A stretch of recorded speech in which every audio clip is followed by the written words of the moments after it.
7 ذوالحجہ 317 ہجری کو بحرین کے حاکم ابو طاہر سلیمانی نے مکہ مکرمہ پر قبضہ کر لیا۔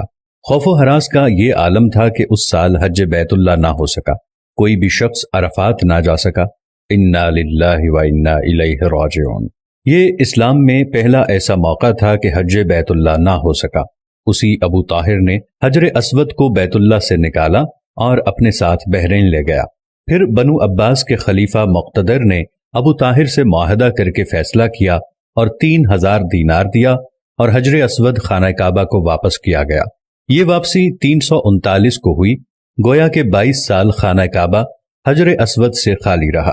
جب فیصلہ ہوا کہ حجر اسود کو واپس کیا جائے گا تو اس سلسلے میں خلیفہ وقت نے ایک بڑے عالم محدث عبداللہ کو حجر اسود کی وصولی کے لیے ایک وفد کے ساتھ بحرین بھجوایا۔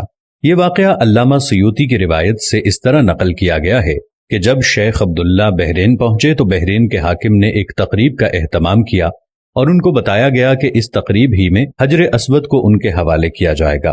اب انہوں نے ایک پتھر جو خوشبودار تھا خوبصورت غلاف سے نکالا گیا کہ یہ حجر اسود ہے، اسے لے جائیں۔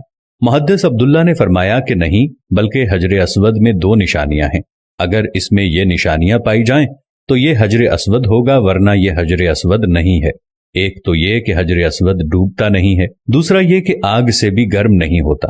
اس پتھر کو جب پانی میں ڈالا گیا تو ڈوب گیا، پھر آگ میں اسے ڈالا گیا تو سخت گرم ہو گیا، یہاں تک کہ پھٹ گیا۔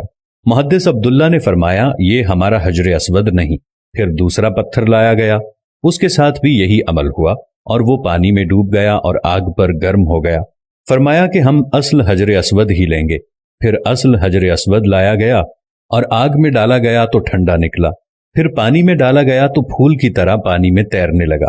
تو محدث عبداللہ نے فرمایا یہی ہمارا حجر اسود ہے اور یہی خانہ کعبہ کی زینت ہے اور یہی جنت والا پتھر ہے۔ اس وقت ابو طاہر نے تعجب کیا اور پوچھا کہ یہ باتیں آپ کو کہاں سے ملی ہیں؟ تو محدث عبداللہ نے فرمایا کہ یہ باتیں ہمیں جناب رسول اللہ صلی اللہ علیہ وسلم سے ملی ہیں کہ حجر اسود پانی میں ڈوبے گا نہیں اور آگ سے گرم نہیں ہوگا، کیونکہ یہ پتھر جنت سے لایا گیا ہے اور اس پتھر کی یہ خاص خصوصیات ہیں کہ نہ ہی یہ پانی میں ڈوبے گا اور نہ ہی یہ آگ سے گرم ہوگا۔ ابو طاہر نے کہا کہ یہ دین روایات سے بڑا مضبوط ہے۔ جب حجر اسود مسلمانوں کو مل گیا تو اسے ایک کمزور اونٹنی کے اوپر لادا گیا، جس نے تیز رفتاری کے ساتھ اسے خانہ کعبہ پہنچایا۔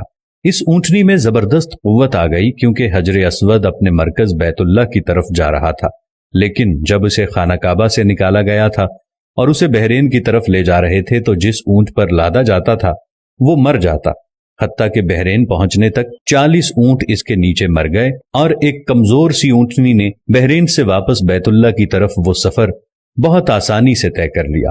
کیا خوبصورت شان ہے میرے اللہ کی، کیا خوبصورت شان ہے میرے نبی کی، اور کیا خوبصورت شان ہے اس حجر اسود کی کہ جو جنت کا پتھر ہے۔ اللہ تعالی ہم سب کو، آپ دیکھنے والوں کو، تمام کو حجر اسود کی زیارت نصیب فرمائے، ہم سب کو خانہ کعبہ کی زیارت نصیب فرمائے، آمین ثم آمین۔